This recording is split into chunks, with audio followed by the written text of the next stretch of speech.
Good morning, everybody. This is our last chapter in our textbook. Get that last. Drawing to the end there. Fire protection and emergency services. Chapter 14, and this is about the title of the chapter is emergency operations. There's a lot of material in this chapter. As you can see, if you look at the front page, lots and lots of objectives are listed. I'm not going to go through each section of the unit of the chapter. I just want to hit some highlights. You'll see that a lot of what's in this chapter is about safety, and that's kind of what I want to hit the highlights of. When we talk about fire department personnel, there's always the operations side and there's the administration side. Some people refer to it as line personnel and staff personnel. Operations, suppression, whatever you want to call it. Those are the people that respond to the emergencies. There's a lot of, in many fire departments, there's a lot of conflict or competition between administration and operations. But my feeling is we're all there to do the same job. And it even, to me, brings that out in the book. When under the introduction section, when it says operations/line personnel are the personnel charged with response to and mitigation of the incident. So if we look at what our real mission is, prevention and mitigation. So when you respond, you're mitigating. We don't respond in a bubble, meaning that we respond with many other people, many other agencies. Rarely is there a single fire department response. It may be to, check something out, check out a smell or something like that, but rarely do we respond by ourselves. And so we have to work with other people, as we talked about in the previous unit, when we talk about objectives and strategy and tactics, how and using incident command and how all those things must work together. So we have to work with other agencies in this and have a coordinated response. And I think that's real important to remember as well. 16 firefighter life safety initiatives. In 2004, the National Fallen Firefighters Foundation began to examine the causes of line of duty firefighter deaths. I don't know why it took us so long to look at that. I think many times we accepted that as a part of the job. And you know what? It doesn't have to be. Now, sometimes it's going to be. What we do is dangerous, but there are ways that we can work to prevent those things from happening. I'm not going to read the initiatives. They are on page 390 and page 391 in your textbook. I will let you read those. They cover everything from culture all the way through prevention, sprinklers, etc. And I can tell you that you have a course, Safety and Survival, that will look in depth at those initiatives. But they are there. They have been evaluated and reviewed since 2004. But these are things that need to be studied in every department because they are important and they are proven to be causes or conditions that exist that allow for line of duty deaths and injuries. Something else that your book speaks to, where it talks about practical application. And this is what I like on page 391 in your book.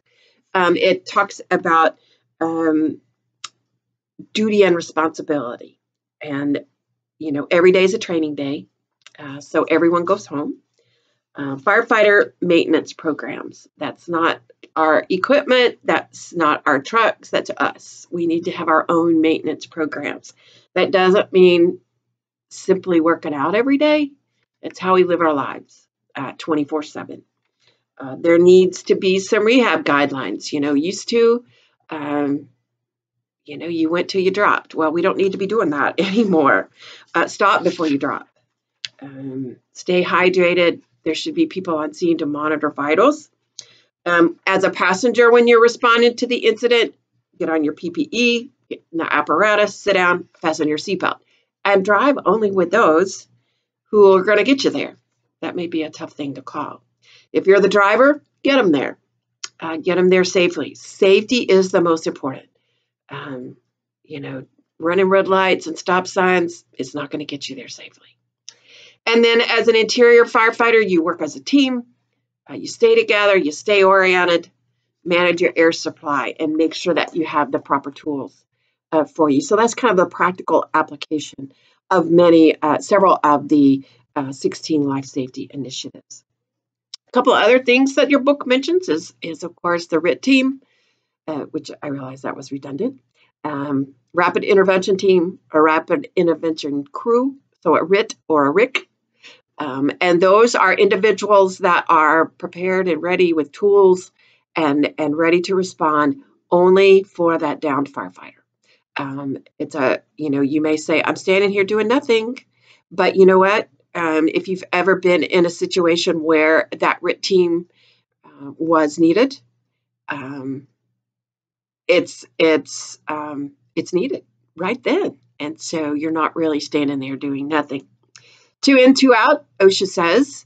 And this gets dicey, and your book kind of goes into this a lot about, meaning for every 2 that are operating in there, there's 2 outside waiting to replace them. When you only have a 2-person engine, it's kind of hard.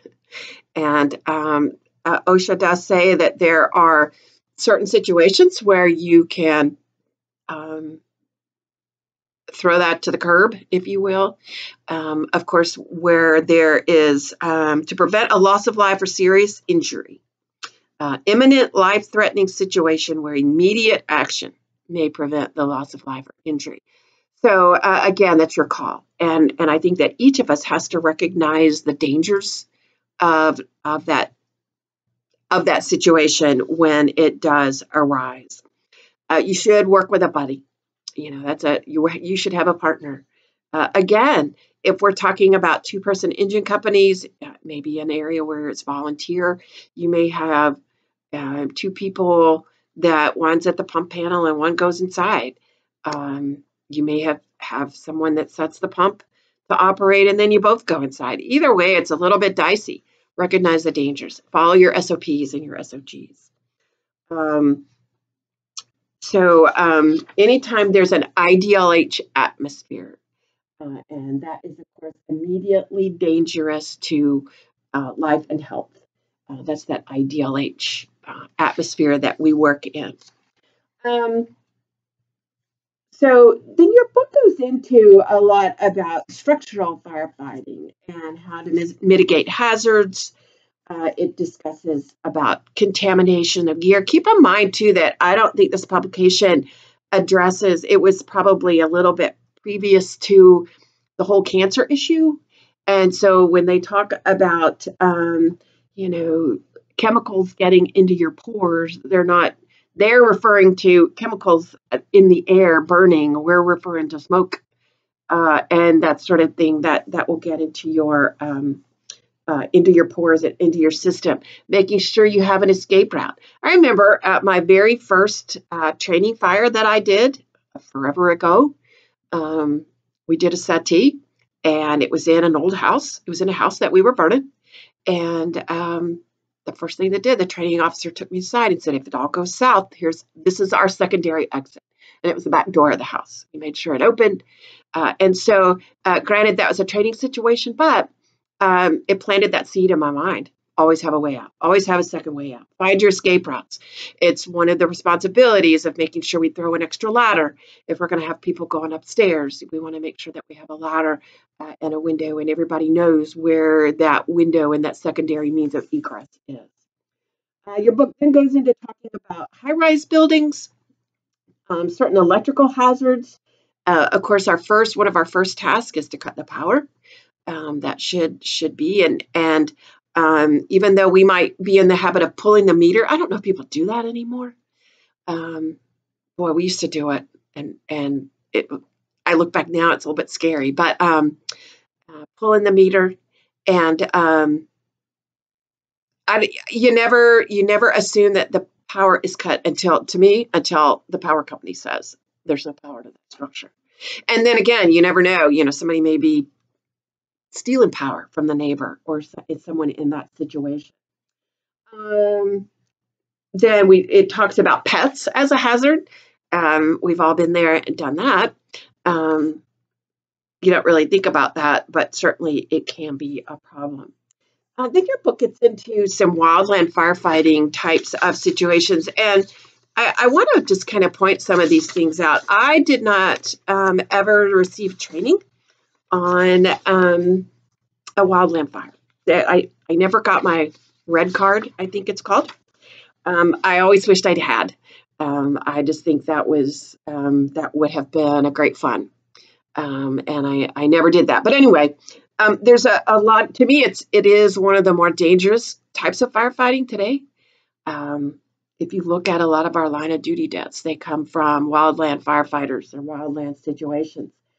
In wildland, one of the things they talked about that the book mentions is a scratch line. I'd never heard it called that before. Maybe it's that tanker tinder conversation, like I mentioned in the last video.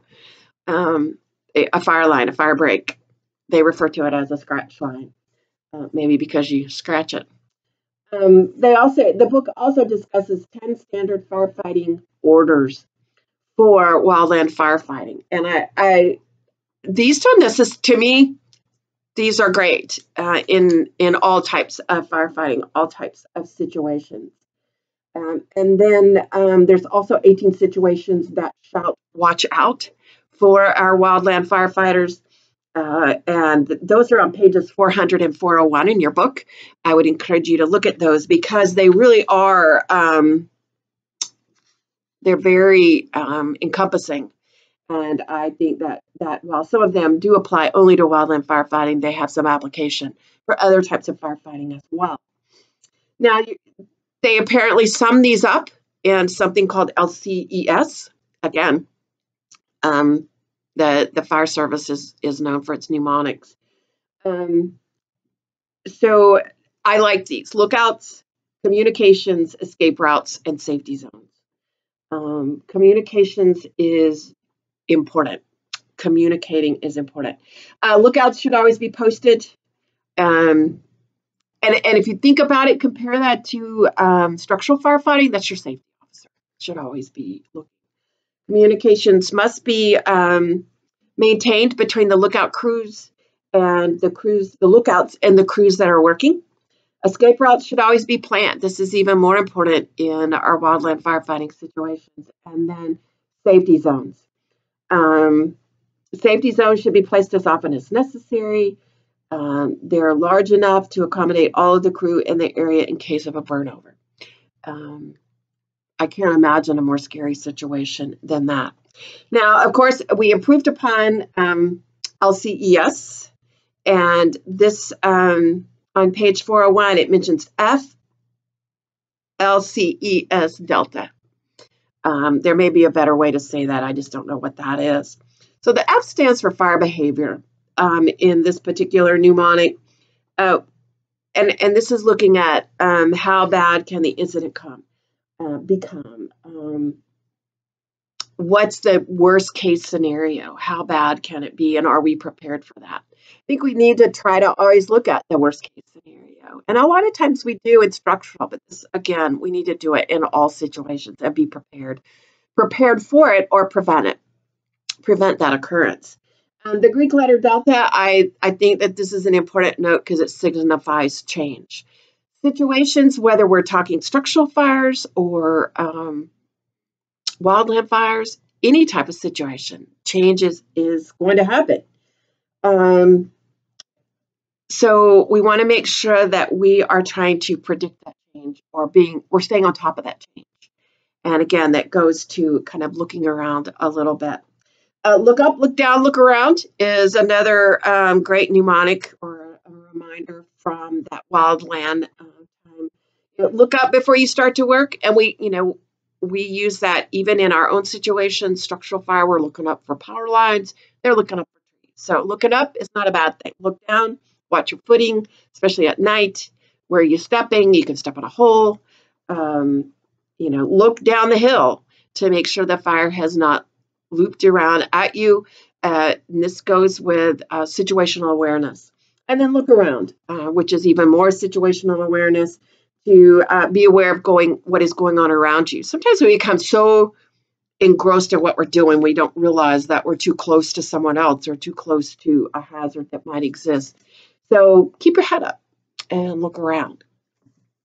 Your book then goes into and talks about petroleum firefighting and gas spills. And like I said, I'm skipping all this. You can read this. Some of it you may already know, and I'm not minimizing the importance of this. Don't get me wrong. But I'm just not going to speak to it on this video. You have that material. You have your book. I want skipping way over to page 418 in your book to talk about decision making, because I think that this is one of those areas where I'm trying to find the right page here in my notes. To me, this is what it's all about, is decision making. And especially, when we are making decisions, we're using a lot of information. Hopefully, we are using information that we have available. And even you may say, well, I am just a firefighter. I love it when people say that. I'm just a firefighter. But you still make decisions. No one is there to tell you step by step or to watch your every step. So you still make decisions, and we need to understand how we make those.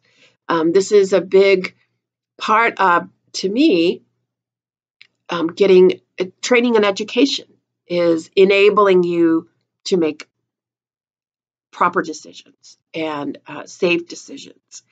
It's the point in looking at doing an after action review or looking at case studies, the NIOSH reports, because we're learning from other people. Proper decision making leads to safer, more efficient operations. And just remembering that our first decision is safety. That has to be our first decision. Our safety, and if you look at the incident priorities, life safety is first, and that's not just the individual, or that's not just our community member, but it's us as well. Crew resource management is something that was developed in the aviation industry, and they began to study incidents that occurred there and found that the prevailing cause was human error.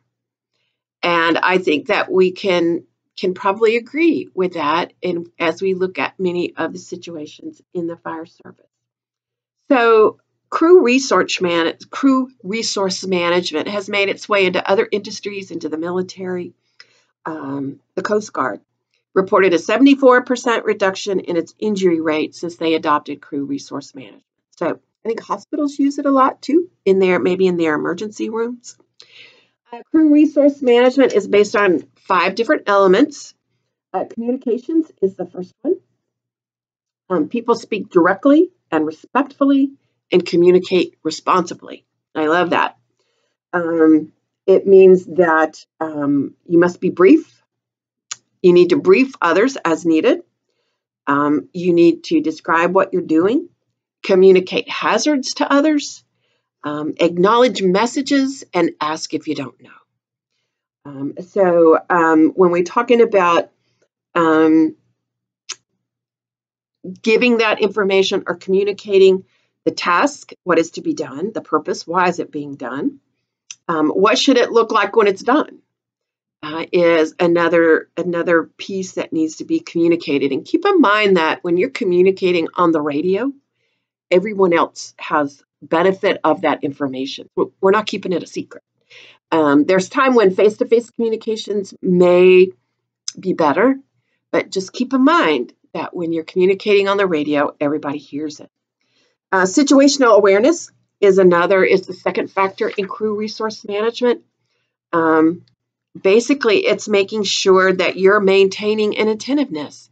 You're not getting tunnel vision. You're not in the zone, as we might call it, that we're doing our own little 360 degree walk around us, each other, perhaps. Situational awareness has to do with the elements of situational awareness: objectives, communication, who's in charge, the previous fire behavior, weather forecasts, and local factors. Now, again, keeping in mind that some of this may not apply to structural firefighting, but then it certainly does. It just requires everybody giving their full attention to a dynamic situation and making sure they are aware of all of the hazards. Decision making is the third factor in crew resource management. When we make decisions, we make it based on information. Now, information comes from a variety of sources. It comes from our training. It comes from our experience. And it may be even information that you have just gathered at the scene. When you're talking to the homeowner or the resident or a bystander or a witness. A point that's made at the bottom of page 419 is kind of buried in there.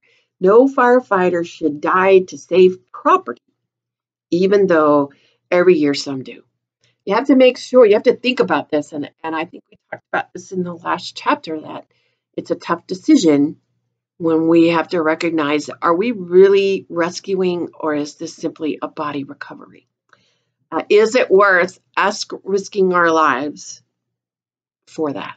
And again, that's a real tough personal decision, I guess. Sometimes there's too much information overload, and we can't make a decision, or we don't make the right decision. There used to be something that was referred to as slide tray, and I think maybe it needs to be updated based on computers. But if you think about an old-fashioned slide projector that had the little slides, the little squares that fit down in that projector, and the instructor would push the button and it would go, the carousel would move. Think about that in your head. And so our experiences and our training, maybe we should just compare it to a hard drive, all of that. Some of us may not have as much experience as others, but we call upon what we have in our slide tray on our hard drive to make that decision. And we push that button until that picture comes in our mind that tells us, I've seen this before, or I've seen something similar to this before, and this is what happened, and this is what we did, and it was successful. So that helps us with our decision making. Focusing on the important elements, don't pay attention to the less important elements, and also recognizing that we may not have all the information, but we still have to make a decision. Teamwork. Everybody's got to know their job, and everybody's got to do their job. This is the fourth component of crew resource management. It's all about working together as a team, and no freelancing, no slacking. It goes back to unity of command. It goes back to chain of command. If we don't perform as a team on the emergency scene, there's going to be a reduction in our effectiveness. And I've always said that most fire service organizations, they are a well-oiled machine when they get on the scene. A lot of times we just want to go and do what we know we're supposed to, but we still need to wait for those orders, for what that incident commander has to say. And then we just go to work and we do our jobs. So that's teamwork is a big part of that. And then barriers. There's different barriers that can affect any and all of these factors, whether it's lack of experience, a lack of teamwork. What is it keeping us from acting as a team? What is keeping us from communicating? That kind of thing. So crew resource management, we'll learn some more about it later. But I think this is an excellent way to look at things, and it has been incorporated into many different programs. A couple of different tools. I like this 2 and 7 tool that's on page 420 in your book. This guy, Brad Mayhew, who is obviously a wildland firefighter, designed this, or looking at research about how firefighters make decisions. he talks about the 2 and 7 process. He says there's two errors and 7 barriers to making that are common in poor decision making to making effective decisions. The 2 errors, underestimating the hazards using inadequate safety measures. That's underestimating the event is what our underestimating the potential of the event and failing to notice changing conditions and adjusting accordingly. And I think that really is big. Things are not going to be the same 10 minutes into the incident as they were when we arrived. So those are the 2 errors. If you look at those, you can apply these to our firefighter near misses and fatalities. Firefighters commit too deeply to the situation. And again, this may come from increased protective gear, increased quality of protective gear. It may come from being 10 foot tall and bulletproof, which we're not, that kind of thing. Driving too fast to an incident is an example of underestimating the hazards. We overly focus on getting the job done, and we don't see what else is going on, which is all about situational awareness. You have got to have that situational awareness. Mayhew says that the 7 barriers: inexperience, getting too comfortable, distraction from primary duty, priorities are out of order, meaning life safety has got to be your first priority, and that includes you. Social influences, stress reaction, and physical impairment. Just to kind of define some of those. Inexperience. We may not have all the experience that we need. And this is where we need to make sure we're listening and watching and learning from those that have more experience. And just remember, too, as the book points out, we want to make sure that we have quality experience. The book references cowboy tactics. And just because we got away with it once, we think we can get away with it every time. And that's not true. Getting too comfortable. Nothing's going to happen to me. That won't happen here. A gentleman in another class was talking about being called, never thinking that they would have a line of duty death, never thinking that. And then a neighboring they got called for mutual aid to a neighboring jurisdiction that had experienced that line of duty death and how it hit really close to home. It can happen, and it will happen. So we cannot be comfortable. We have to be ever diligent and aware and focused on the job. Distraction from primary duty. You have your job, you need to do it. Don't worry about other things that are going on. What's going on down the street or at another call should not be your concern at that moment. Priorities out of order. Again, it goes back to that safety, life safety, yours as well. Rescue versus recovery. And again, those are hard lessons. Social influences. That's what we're supposed to do. We're supposed to risk our lives. We're supposed to save people.